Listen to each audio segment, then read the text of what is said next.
और आज हम EMT2 का कोर्स जो है वो स्टार्ट करेंगे। आपका कोर्स कोड है PHY402 और ये आपका जो कोर्स है वो 3 क्रेडिट आवर का कोर्स है। इसका मतलब इसमें सारा थ्योरेटिकल पार्ट है, कोई भी प्रैक्टिकल पार्ट इंक्लूड नहीं है।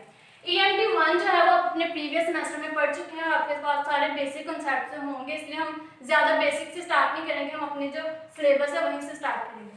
आपके पास इसके EMT2 की जो रिकमेंडेड बुक्स हैं वो है HR के वॉल्यूम 2 और ग्रिफिथ्स की इंट्रोडक्शन टू इलेक्ट्रोडायनामिक्स, ये आपको इजीली बाजार में अवेलेबल।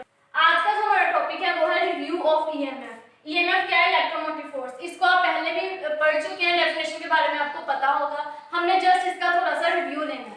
अगर हम एक सिंपल सी एग्जांपल लेते हैं कि यहाँ पे हमारे पास एक मूविंग बेल्ट है और उसके ऊपर हमने दो जो पॉइंट्स उनको नेम दे दिया A और B। पॉइंट A से हम इस बेल्ट के ऊपर अपनी बॉल्स रखते हैं और बॉल्स मूव करते हुए पॉइंट B तक आ जाती हैं।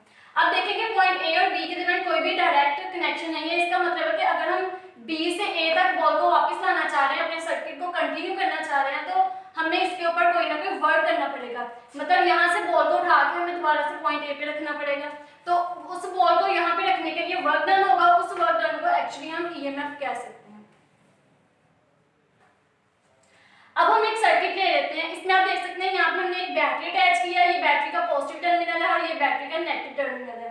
यहाँ पे पॉजिटिव और नेगेटिव का मतलब है कि जो पॉजिटिव टर्मिनल है वो हाई पोटेंशियल पे है और जो नेगेटिव टर्मिनल है वो लो पोटेंशियल पे है। आप लोगों को पता है कि जो करंट होता है वो हमेशा हाई से लो पोटेंशियल की तरफ जो फ्लो करता है। हम कह सकते हैं कि एक नेचर का रूल है कि हर चीज हाई से लो की तरफ आती है, तो यहाँ पे भी जो करंट है वो हाई से लो की तरफ मूव करेगा। यहाँ पे हमने इसको कनेक्टिंग वायर के साथ कनेक्ट कर लिया दोनों टर्मिनल्स को और सेंटर में एक हमने रेजिस्टेंस यहाँ पे लगा दी है, ठीक है। अब रेजिस्टेंस का यहाँ पे क्या काम है? जो रेजिस्टेंस है वो चार्जेस के फ्लो के जो रेट होगा उसको कंट्रोल करेगी। अब देखिए यहाँ से पॉजिटिव टर्मिनल से जो चार्जेस हैं वो इस तरफ आएंगे और रेजिस्टेंस को क्रॉस करते हुए नेगेटिव टर्मिनल तक जाएंगे। अब देखिए नेगेटिव टर्मिनल से कोई भी ऐसा हमारे पास यहाँ पे नेगेटिव और पॉजिटिव टर्मिनल दोनों के में कनेक्शन नहीं है कि यहाँ पे आने वाले जो चार्जेस हैं वो खुद ही पॉजिटिव टर्मिनल की तरफ चले जाए और जो करंट है वो सर्किट से पास होता रहे, हमारा जो सर्किट है वो मतलब कंटिन्यू रहे। इसलिए अब यहाँ से चार्जेस को उठा के पॉजिटिव टर्मिनल पे रखने के लिए हमें वर्क करना पड़ेगा। सिमिलरली जैसे इसमें हमने बॉल को B पॉइंट से उठा के A पॉइंट पे रखा, अब यहाँ पे जो हम वर्क डन करेंगे उस वर्क डन को हम EMF कहेंगे। इसका मतलब है अकॉर्डिंग टू दिस सर्किट हम EMF को कुछ इस तरह से भी डिफाइन कर सकते हैं कि EMF जो है वो मैक्सिमम पोटेंशियल डिफरेंस होगी किसी भी सर्किट में और वो सर्किट हमेशा ओपन होगा। अब अगर हम EMF की प्रॉपर डेफिनेशन करें तो वो क्या होगी कि EMF is the measurement of energy required to flow the current in an open circuit. मतलब कि वो एनर्जी जो हमें रिक्वायर है किसी भी सर्किट में करंट के फ्लो को कंटिन्यू करने के लिए उसको हम EMF कहेंगे। अब जैसे हम इसी सर्किट में दोबारा से बात करेंगे, हम चार्जेस को नेगेटिव से पॉजिटिव टर्मिनल की तरफ लेके जा रहे हैं, तो हम वर्क डन कर रहे हैं। अब वर्क डन कर रहे हैं तो ऑब्वियसली उसके ऊपर कोई ना कोई एनर्जी लग रही होगी, तो उस एनर्जी की जो मेजरमेंट है उसको हम कहते हैं EMF।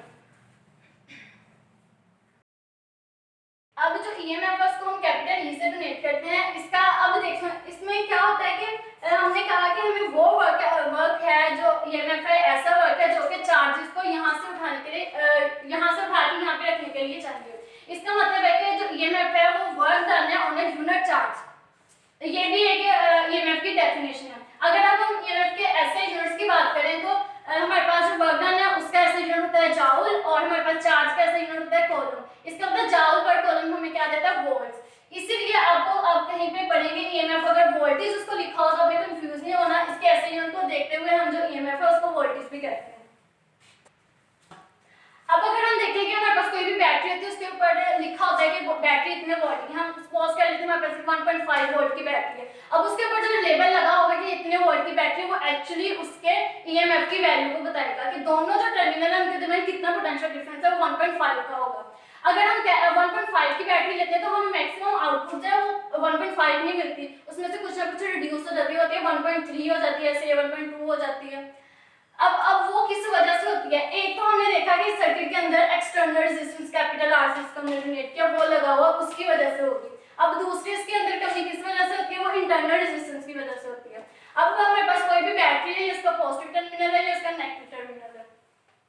अब हमने पॉजिटिव टर्मिनल से चार्ज को नेगेटिव टर्मिनल से चार्ज को पॉजिटिव टर्मिनल की तरफ लेके जाना है। तो अब हमें पता है जो बैटरी है उसके अंदर कुछ लिक्विड्स होते हैं जिसको इलेक्ट्रोलाइट्स कहते हैं, उसकी वजह से इसके अंदर बैटरी का एक अपना रेजिस्टेंस होता है, उसको हम इंटरनल रेजिस्टेंस कहते हैं। और एक इंटरनल रेजिस्टेंस हो गया और एक एक्सटर्नल रेजिस्टेंस हो गया। ये दोनों जो रेजिस्टेंस है वो बैटरी की जो वोल्टेज की आउटपुट है उसको रिड्यूस करते हैं।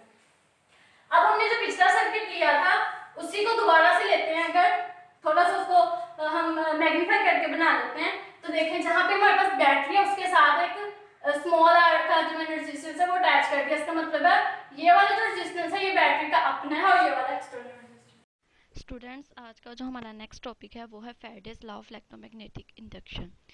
फैराडेज और हेनरी ने एक साथ ये लॉ बनाया था, मगर फैराडेज ने अपना जो लॉ था उसको पहले पब्लिश करवा दिया था। इस वजह से जो इस लॉ को Faraday's law of electromagnetic induction कहा जाता है। सबसे पहले हम इसके कुछ एक्सपेरिमेंट्स देख लेते हैं।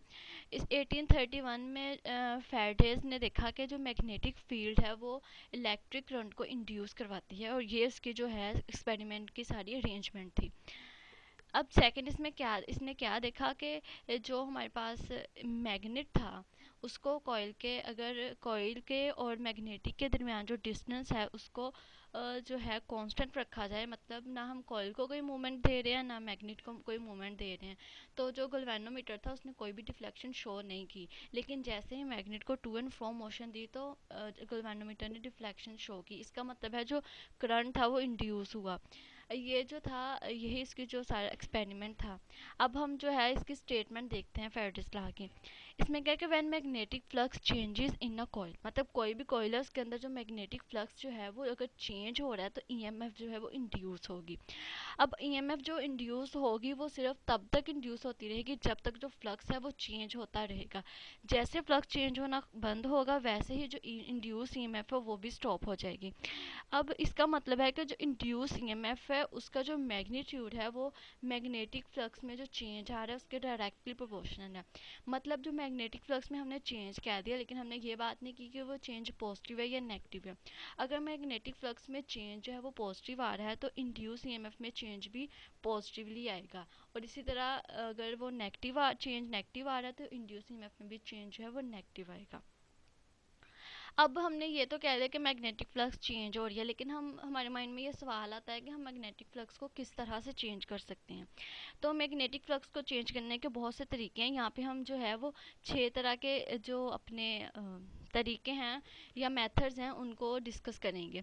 सबसे पहला है म्यूचुअल इंडक्शन, सेकंड है सेल्फ इंडक्शन, थर्ड है to and fro motion of magnet in a coil, fourth है to and fro motion of coil in magnetic field, fifth है rotation of a coil in magnetic field, sixth है changing area in magnetic field. सबसे पहले हम mutual induction की तरफ चलते हैं। म्यूचुअल इंडक्शन में देखें कि यहाँ पे हमारे पास एक प्राइमरी कॉइल है और एक सेकेंडरी कॉइल है। अब प्राइमरी कॉइल को हमने एसी जनरेटर के साथ अटैच किया हुआ है। प्राइमरी कॉइल में जैसे ही करंट जो है वो चेंज होगा, सेकेंडरी कॉइल में उस चेंजिंग करंट की वजह से मैग्नेटिक फ्लक्स चेंज होगा। अब वो मैग्नेटिक फ्लक्स चेंज होने के बाद जब मैग्नेटिक फ्लक्स चेंज होगा सेकेंडरी कॉइल में वो इंड्यूस ईएमएफ को प्रोड्यूस करेगा, और इसी सारे फिनोमिना को म्यूचुअल इंडक्शन कहा जाता है। सेकंड है हमारे पास सेल्फ इंडक्शन। अब सेल्फ इंडक्शन में क्या है कि एक ही कॉइल होगी। हमने म्यूचुअल इंडक्शन में देखा ना कि दो कॉइल्स हैं, एक को हमने प्राइमरी कह दिया, एक को सेकेंडरी कह दिया, लेकिन सेल्फ इंडक्शन में एक ही कॉइल होगी। इसके नाम से भी हमें पता चल रहा है। उस कॉइल को हमने एसी जनरेटर के साथ जो है वो अटैच कर दिया। अब इसके में क्या है कि जैसे ही करंट चेंज होगा ईएमएफ जो है वो इंड्यूस होगी। अब इंड्यूस ईएमएफ क्यों होगी? क्योंकि जो मैग्नेटिक फील्ड है इसमें वो चेंज हो रही है, उसका फ्लक्स चेंज हो रहा है, तो इसको हम सेल्फ इंडक्शन कहते हैं। हम मैग्नेटिक फ्लक्स को चेंज करने के जितने भी तरीके इसमें डिस्कस कर रहे हैं, ये 5-6, इन सब में एक चीज़ कॉमन है कि ईएमएफ जो मैग्नेटिक फ्लक्स के चेंज होने की वजह से इंड्यूस ईएमएफ जो है वो प्रोड्यूस होगी। हमारे पास नेक्स्ट है to and fro motion of magnet in a coil. ये देखें यहाँ पे हमारे पास एक कॉइल है, इसके साथ हमने एक गैल्वेनोमीटर अटैच किया हुआ है। बेसिकली ये वाली जो अरेंजमेंट है या फिर मैग्नेटिक फील्ड को चेंज करने का मैग्नेटिक फ्लक्स को चेंज करने का जो ये वाला तरीका है वो फैराडेज एक्सपेरिमेंट का जो बेसिक है वही है। उसने भी यही जो है वो एक्सपेरिमेंट किया था कि यहाँ पे हमारे पास एक कॉइल है या लूप है, उसको हमने गैल्वेनोमीटर के साथ अटैच किया है, और यहाँ पे हमारे पास एक मैग्नेटिक पड़ा है। मैग्नेट को हम जो मैग्नेटिक बार को हम कॉइल की तरफ मतलब टूवर्ड्स या उसके ऑपोजिट जो है इसको मूव करवाएंगे, मतलब मैग्नेटिक बार को हम टू एंड फ्रो मोशन देंगे तो गैल्वेनोमीटर कोई ना कोई हमें डिफ्लेक्शन शो करेगा। और वो इसका क्या मतलब है कि यहाँ पे जो जो करंट है वो प्रोड्यूस हुआ है। अब करंट की वजह से इंड्यूस ईएमएफ प्रोड्यूस होगी क्योंकि हमारे पास जो मैग्नेटिक फ्लक्स है वो चेंज हो रहा है। नेक्स्ट है हमारे पास to and fro motion of coil in a magnetic field. पहले हमने क्या देखा कि हमने कॉइल को लिया और मैग्नेटिक वायर को मूव करवाया, टू एंड फ्रो मोशन। अब ये जो नेक्स्ट हमारे पास है ये उससे उल्ट है। इसमें क्या है कि यहाँ पे हमारे पास मैग्नेटिक फील्ड है और ये हमारे पास एक कॉइल है। हम कॉइल को मैग्नेटिक फील्ड के अंदर टू एंड फ्रो मोशन करवाएंगे। टू एंड फ्रो मोशन करवाने से कॉइल का एरिया भी चेंज होगा जिसकी वजह से मैग्नेटिक फ्लक्स चेंज होगा। मैग्नेटिक फ्लक्स चेंज होने की वजह से इंड्यूस ईएमएफ जो है वो प्रोड्यूस होगी। नेक्स्ट है हमारे पास rotation of coil in magnetic field. देखें यहाँ पे हमारे पास मैग्नेटिक फील्ड है, इसके अंदर एक कॉइल रखी हुई है। इस कॉइल का क्या काम है, इसने रोटेट करवाना है हमने इस कॉइल को। इस कॉइल को जैसे हम रोटेट करवाएंगे तो मैग्नेटिक फ्लक्स चेंज होगा जिसकी वजह से फिर से वही बात के इंड्यूस ईएमएफ जो है वो प्रोड्यूस होगी। नेक्स्ट जो लास्ट हमारे पास तरीका है मैग्नेटिक फ्लक्स को चेंज करने का वो है कि हम जो कॉइल या लूप ले रहे हैं मैग्नेटिक फ्लक्स के अंदर हम उसका एरिया ही चेंज कर दें। पहले तो हमने लूप को टू एंड फ्रो मोशन करवाया था, उससे भी उसका एरिया चेंज हो रहा था, लेकिन अब हमने क्या किया है कि कॉइल को रखा तो पूरी कॉइल को जो है हमने मैग्नेटिक फील्ड के अंदर ही रखा है, लेकिन हम उसका एरिया किस तरह से चेंज करवाएंगे, उसका एंगल चेंज करके। जैसे इसमें देखें एक हमारे पास ए डायग्राम और एक बी डायग्राम है। ए वाली डायग्राम में देखेंगे उसका जो एरिया है वो ज़्यादा है, एरिया ज़्यादा होने की वजह से मैग्नेटिक फ्लक्स भी ज़्यादा है। जबकि जो बी वाली डायग्राम है उसमें एरिया जो है लूप का वो कम हो गया जिसकी वजह से मैग्नेटिक फ्लक्स भी कम हो गया। मतलब कि मैग्नेटिक फ्लक्स जो है वो चेंज हो गया, अब इसकी वजह से इंड्यूस ईएमएफ जो है वो प्रोड्यूस होगी। तो ये थे 6 मेथड के हम वो 6 मेथड जिससे हमें पता चलता है कि हम जो मैग्नेटिक फ्लक्स है उसको किस तरह से चेंज कर सकते हैं। अब नेक्स्ट जो है हम फेराडेज लॉ के जो मैथमेटिकल फॉर्म है उसकी तरफ चलते हैं। इसमें देखें कि हमारे पास क्या है, यहाँ पे एक अरेंजमेंट है उसको हम देख लेते हैं कि ये जो पीछे इस तरह से लाइन दिखाई गई है ये हमारे पास एक मूविंग कंडक्टर है, ठीक है, और इसके ऊपर एक हमने कंडक्टिंग रोड रखा हुआ है, ठीक है। अब कंडक्टिंग रोड जो है वो मूविंग कंडक्टर के ऊपर है, इसका मतलब है कि ये जो रोड है वो टू एंड फ्रो मोशन कर सकते हैं।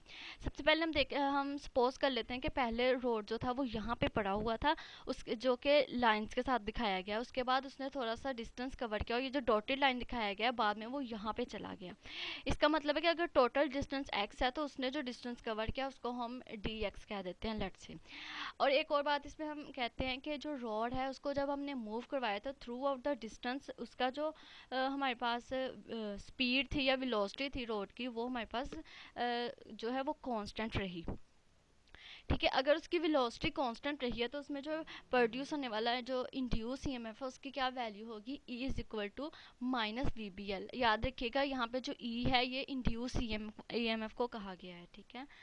अब हमारे पास हमें पता है कि जो वेलोसिटी होती है ये तो आप फर्स्ट ईयर में पढ़ चुके हैं कि rate of change of distance with respect to time उसको हम वेलोसिटी कहते हैं। यहाँ पे हम फिर v की जगह dx/dt लिख सकते हैं, हमने ये लिख दिया।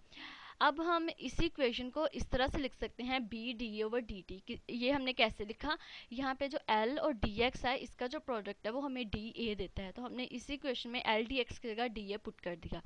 अब जो हमें पता है जो मैग्नेटिक फ्लक्स और जो एरिया का प्रोडक्ट मतलब स्मॉल एरिया का जो प्रोडक्ट है वो हमें मैग्नेटिक फ्लक्स देता है, तो इसको हम b/dA को d∅m लिख सकते हैं। यहाँ पे ∅m क्या है, मैग्नेटिक फ्लक्स की बात कर रहे हैं। ये हमने बात की है जब हम एक लूप के लिए बात कर रहे थे, ठीक है, एक लूप के लिए कैलकुलेशन कर रहे थे। अब लूप एक से ज़्यादा भी हो सकती हैं, तो हम सपोज कर लेते हैं कि अब हमारे पास जो लूप है वो n लूप है, तो ये वाले जो क्वेश्चन के साथ सिंपल जो n है वो मल्टीप्लाई हो जाएगा। अब यहाँ पे आपको एक कन्फ्यूजन हो रही होगी कि यहाँ पे एक नेगेटिव साइन भी आ रहा है, वो नेगेटिव साइन क्यों आ रहा है, वो किस चीज़ को इंडिकेट कर रहा है। अब जो नेगेटिव साइन है वो इंड्यूस ईएमएफ की जो डायरेक्शन है और जो उसकी और ईएमएफ को की जो कॉज है मतलब वो किस वजह से पैदा हो रहा है वो दोनों एक दूसरे के ऑपोजिट हैं, इस वजह से जो नेगेटिव साइन है वो आएगा यहाँ पे, ठीक है। अब देखें हमने अभी पिछली क्वेश्चन में देखा यहाँ पे कि b/dA की जगह हम जो है वो मैग्नेटिक फ्लक्स लिख सकते हैं। इसका मतलब हम ये वाली इक्वेशन इस तरह से लिख सकते हैं कि b.da is equal to d∅m, ठीक है। अब इसमें जो डॉट प्रोडक्ट होगा वो cos ज़ीरो, मतलब इसमें जो एंगल है वो ज़ीरो का होगा, तो cos ज़ीरो 1 हो जाएगा, ठीक है। अब हम अगर इसी को इंटेग्रल फॉर्म में लिखना चाहें तो हम दोनों तरफ इंटेग्रल ले लेंगे। जो फाई एम के साथ वाला फाई एम के साथ डी और इंटेग्रल वो दोनों कैंसिल हो जाएंगे। इस साइड पे हमारे पास सिंपल फ्लक्स आ जाएगा और ये इंटेग्रल बी डॉट डी हो जाएगा। अभी जब हमने पीछे लास्ट इक्वेशन बनाई थी जिसको हमने इक्वेशन नंबर 1 कहा है, उसमें डी फाई एम की जगह हम उसकी वैल्यू पुट कर देंगे फाई एम की। तो हमारे पास क्या हुआ है, उसकी वैल्यू आ जाएगी b dot d a integral के साथ, ठीक है। तो यहाँ पे हमने उसकी सिंपल वैल्यू जो है वो उसको पुट कर दिया, इसको हम इक्वेशन नंबर 2 कह देते हैं। जो इक्वेशन नंबर 2 है यही हमारे पास फेरडेस लॉ की मैथमेटिकल फॉर्म है। हमने फेरडेस लॉ की जो मैथमेटिकल फॉर्म है उसको समझ लिया कि हमने किस तरह से निकाली। अब जो फेरडेस लॉ की मैथमेटिकल फॉर्म है इसकी फर्दर 2 फॉर्म्स हैं। कौन कौन सी फॉर्म्स है, आइए हम इनको देखते हैं। सबसे पहले हमारे पास इंटेग्रल फॉर्म और सेकंड है हमारे पास डिफरेंशियल फॉर्म। इंटेग्रल फॉर्म जैसे जो कि हमने फेरडेस लॉ की मैथमेटिकल फॉर्म निकाली है जिसको हमने इक्वेशन नंबर 2 कहा था, उसी को मैंने दोबारा से लिखा है, इसको इक्वेशन नंबर 3 कहा है, क्योंकि इस इक्वेशन को सॉल्व करते हुए हम इंटेग्रल फॉर्म निकालेंगे। ये हमारे पास आ गया मैथमेटिकल फॉर्म फेरडेस लॉ की। और हमें पता है जो इलेक्ट्रिक फील्ड और ईएमएफ है वो इस इक्वेशन के साथ एक दूसरे से रिलेट होते हैं। इसमें आप देखिएगा जो लेफ्ट हैंड साइड पे है वो ईएमएफ है और जो राइट हैंड साइड पे डॉट प्रोडक्ट के साथ ई है वो हमारे पास इलेक्ट्रिक फील्ड है, ठीक है। इसी वजह से उसके ऊपर जो है हमारे पास ये वेक्टर क्वांटिटी की तरह उसको हम जो है वो डिनोट करेंगे। अब इन दोनों इक्वेशन की देखेंगे लेफ्ट हैंड साइड सेम है तो हम इन दोनों को कंपेयर करके लिख सकते हैं। जब हमने इन दोनों को कंपेयर करके लिखा तो ये इस तरह से हमारे पास इक्वेशन बन गई। हम सपोज कर लेते हैं कि हमारे पास जो कॉइल है वो एक ही है, तो मतलब एन जो है वो 1 के इक्वल है, तो यहाँ पे एन को हम 1 पुट कर देते हैं, एन यहाँ से ख़त्म हो जाएगा। अब क्या है कि हमारे पास बाकी जो इक्वेशन बची है इसको हम फेरडेस लॉ की इंटेग्रल फॉर्म कहते हैं। अब हम डिफरेंशियल फॉर्म की तरफ चलते हैं। जो हमने इंटेग्रल फॉर्म की लास्ट इक्वेशन निकाल दी उसको हम इक्वेशन नंबर 5 कह देते हैं, उसी को लेते हुए जो है हम डिफरेंशियल फॉर्म को निकालेंगे या उसको सॉल्व करेंगे। अब हमने इसमें जो इसकी लेफ्ट हैंड साइड है कि इंटेग्रल ई डॉट डी आर, उस पर हम स्टोक्स थ्योरम अप्लाई करेंगे। अब स्टोक्स थ्योरम हमें क्या कहता है कि लाइन इंटेग्रल जो होगा वो कर्ल में और एरिया इंटेग्रल में चेंज हो जाता है। यहाँ पे आप देख सकते हैं इक्वेशन नंबर 6 में ई डॉट डी आर जो था वो del cross e dot d a में चेंज हो गया, ठीक है। अब जो हमारे पास इक्वेशन नंबर 5 और 6 है इन दोनों की जो लेफ्ट हैंड साइड है वो सेम है, इसका मतलब इन दोनों को हम कंपेयर कर सकते हैं। इन दोनों को जब हमने कंपेयर करके लिखा तो इस तरह से आ गया। इन दोनों की इस इक्वेशन में आप देखें कि लेफ्ट हैंड साइड और राइट हैंड साइड दोनों में जो है वो एरिया इंटेग्रल है, इसका मतलब है हम सारी इक्वेशन को जो है वो लेफ्ट हैंड साइड पे ले जा सकते हैं। इस तरह से जो d over d t integral b dot d a था उसको हम जो है वो लेफ्ट हैंड साइड पे ले गए और नेगेटिव साइन पॉजिटिव में चेंज हो गया। यहाँ से इंटेग्रल और जो डी ए है वो ख़त्म हो जाएगा, ठीक है। ख़त्म होने के बाद मेरे पास सिंपल जो है इक्वेशन वो ये बन गई। हमने डेल क्रॉस ई निकालना है और d b over d t जो वो दूसरी साइड पे जाके फिर से नेगेटिव हो जाएगा। तो इस इक्वेशन को डिफरेंशियल फॉर्म कहते हैं फेरडेस लॉ की। अब हम जो है वो फेरडेस लॉ की कुछ एप्लीकेशंस देख लेते हैं, क्योंकि जब भी हम कोई टॉपिक पढ़ते हैं कोई भी थ्योरी पढ़ते हैं तो हमारे माइंड में ये सवाल ज़रूर आता है कि हमारी प्रैक्टिकल लाइफ में जो है ये कहाँ यूज़ होता है। तो हम देख लेते हैं जो फेरडेस लॉ है वो हमारी प्रैक्टिकल लाइफ में कहाँ पे यूज़ होता है। जो फेरडेस लॉ था उसने टेक्नोलॉजिकल एप्लीकेशन में बहुत ज़्यादा जो काउंटलेस हमें राइज दिया है, लेकिन इसके अलावा टेक्नोलॉजिकल के अलावा उसने इसके साथ साथ जो है वो मेडिकल और भी दूसरी इंडस्ट्रियल और दूसरी एप्लीकेशन में हमें बहुत मदद दी है। इसमें से जो कुछ जो यूसेस हैं या कुछ एप्लीकेशंस हैं फेरडेस लॉ के उसको हम देख लेते हैं। सबसे पहले हमारे पास इलेक्ट्रिक जनरेटर्स। इलेक्ट्रिक जनरेटर्स को मतलब इलेक्ट्रिक जनरेटर्स को बनाने में फेरडेस लॉ ने हमें किस तरह से हेल्प दी, क्योंकि इलेक्ट्रिक जनरेटर जो काम ही जो करता है वो फेरडेस लॉ के बेस पे करता है। वो किस तरह से देखें, इलेक्ट्रिक जनरेटर में हमारे पास इस तरह से एक मैग्नेट लगा होता है और मैग्नेट के अंदर एक रोटेटिंग कॉइल लगी होती है, ठीक है। वो कॉइल रोटेट करती है और हमें करंट मिलता है और उससे हम बिजली या जो भी अपनी इलेक्ट्रिकल अप्लायंसेस हैं उनको यूज़ करते हैं।